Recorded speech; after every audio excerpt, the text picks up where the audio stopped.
তোমার ওই ঠোঁটে মুয়া। আহ, ছাড়, লাগছে কিন্তু আমার। তোর সব জায়গায় মুয়া। আরে নাভিতে হাত দিচ্ছিস কেন কুত্তা? তোর ওইখানে চকলেট রেখে খাবো। থাপ্পড় খাবি কিন্তু। কেন থাপ্পড় দিবি কেন? তোরে না বললাম আমি তোকে বিয়ে করব না? দেখ, ফ্যামিলি থেকে আমাদের বিয়েটা ঠিক করে ফেলছে কিন্তু। এ, বিয়ে? তাও আবার তোর মতো ছেলেকে?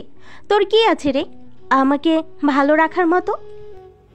দেখ, এইসব টাকা পয়সা দিয়ে ভালোবাসা হয় না রে। বোঝার ট্রাই কর। তোর কোনো কিছু আমি বুঝতে চাই না, আর আমার সামনে আসবি না। মামি তো রুমে ঢুকে অবাক। মামি আমার দিকে এগিয়ে এসে বলল, বাবা, তোমার গালে এগুলো কিসের দাগ? কই কিছু না তো। কে তোমাকে এইভাবে থাপ্পড় মারলো তামিম? কই কেউ না তো। তাহলে গালে এগুলো কিসের দাগ? কই আমি তো জানি না, হয়তো বা কোথাও লাগছিল, তাই আর কি। কে মারছে সেটা বলবে কি না? না আমি খুঁজে বার করব। আন্টি, আপনার মেয়ে তামিম ভাইয়াকে ওভাবে থাপ্পড় মারছে। কেন মারছে তুই জানিস কি? হ্যাঁ, জানি আমি। প্লিজ নেহা, তুমি চুপ করো। আন্টি, আপনার মেয়েকে তামিম ভাইয়া নাম ধরে ডেকেছেন, আর ওকে ম্যাম বললে ডাকেনি। প্লিজ মামি, মিমকে কিছু বলিয়েন না। ও এখনো ছোট, ওর ততটা বুদ্ধি হয়নি এখনো। কালকে কলেজে যাবা ভাইয়া?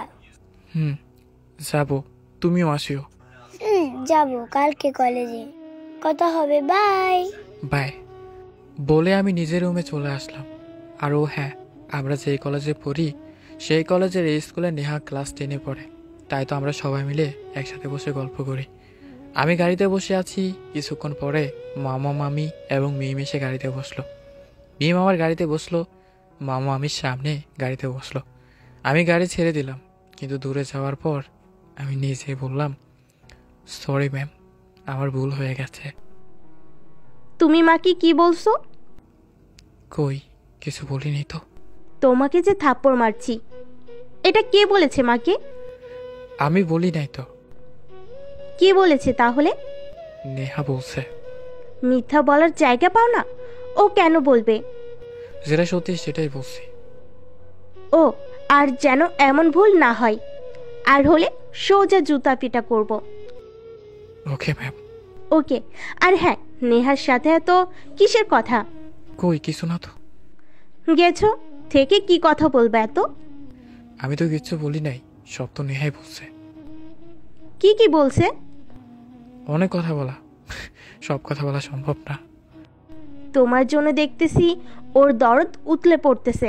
ব্যাপারটা কি? হ্যাঁ, কিসের আবার ব্যাপার? কিছু বুঝো না? কি আবার বুঝি না আমি? ও তোমাকে পছন্দ করে। ভাই হিসেবে করতে পারে। ভাই হিসাবে না, লাভার হিসাবে পছন্দ করে।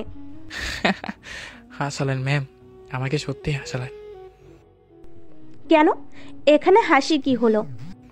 কারণ নেহার একজন, ও অন্য একজন কার সাথে বর্তমান রিলেশনশিপে আছে।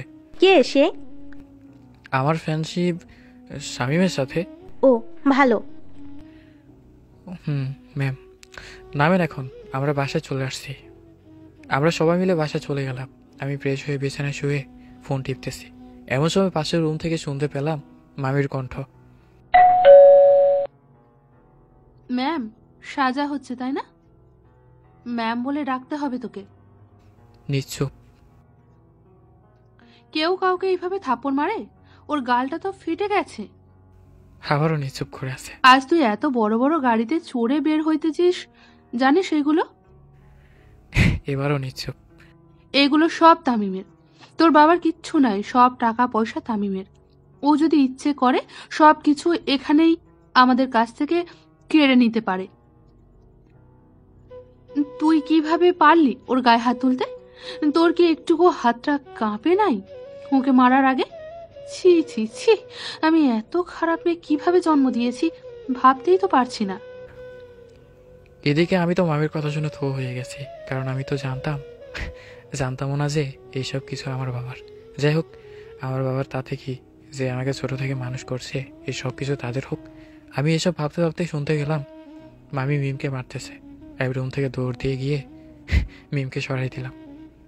মামি, আপনি কি পাগল হয়েছেন নাকি? না বাবা, ও ধীরে ধীরে মাথায় উঠে যাচ্ছে।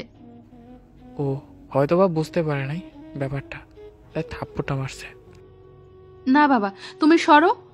এখন দেখি ও আরো এরকম ভুল করবে নাকি। মামি, এভাবে কেউ কাউকে মারে? মিম তো এখনই মরে যাইতো। ও মরলে মরুক, তাতে আমার কিচ্ছু যায় আসে না। হয়েছে, জানতো এখন আপনি। মামি কিছুক্ষণ পরে চলে গেল। আমিও মিমকে রেখে আমার রুমে চলে আসলাম। এই 2 দিন পরে আমরা কলেজে গেলাম। এই 2 দিন আমার সাথে কথাই বলে নাই। কলেজে 2টা ক্লাস শেষ হওয়ার পর আমরা সবাই মিলে কলেজের মাঠে বসে গল্প করতেছি। ওখানে আমরা মোটে 8 জন আছি। আমি, নেহা, হাবিব, জয়া, শামীম, মারুফ, রিফা আর শাহ আলম। ওইখানে শুধু মিম এই নেই। আমরা সবাই মিলে গল্প করতেছি। কোথা থেকে যে মিম সরাসরি আমার সামনে এসে আমাকে দাঁড় করিয়ে সবার সামনে বললো। আমি লজ্জিত, আমাকে ক্ষমা করো। আরে ঠিক আছে। আম্মু বলল আপনার সাথে নাকি আমার বিয়ে ঠিক হয়েছে। হয়তো। আমি এখন রাজি। বিয়ে করবেন আমাকে? হ্যাঁ করবো, কিন্তু আমার সব কথা মেনে চলতে হবে। পারবেন? আর আমার একটা দুষ্টু মিষ্টি বউ হয়ে থাকতেও হবে। সব পারবো, যদি আমাকে অনেক ভালোবাসা দিয়ে আগলে রাখেন। অসম্ভব ভালোবাসা দিয়ে আগলে রাখবো আপনাকে। তারপরে তাদের দুষ্টু মিষ্টি ভালোবাসা চলতে থাকে। গল্পটি এ পর্যন্তই। আপনাদের কেমন লেগেছে সেটি না হয় আমাদের কমেন্ট বক্সে কমেন্টস করে যাবেন। নতুন গল্পের জন্য আমাদের পেজটি অবশ্যই ফলো করে রাখবেন। ভালো থাকবেন, সুস্থ থাকবেন, প্রিয় মানুষটিকে ভালো রাখবেন, সে প্রত্যাশায়। আল্লাহ হাফেজ।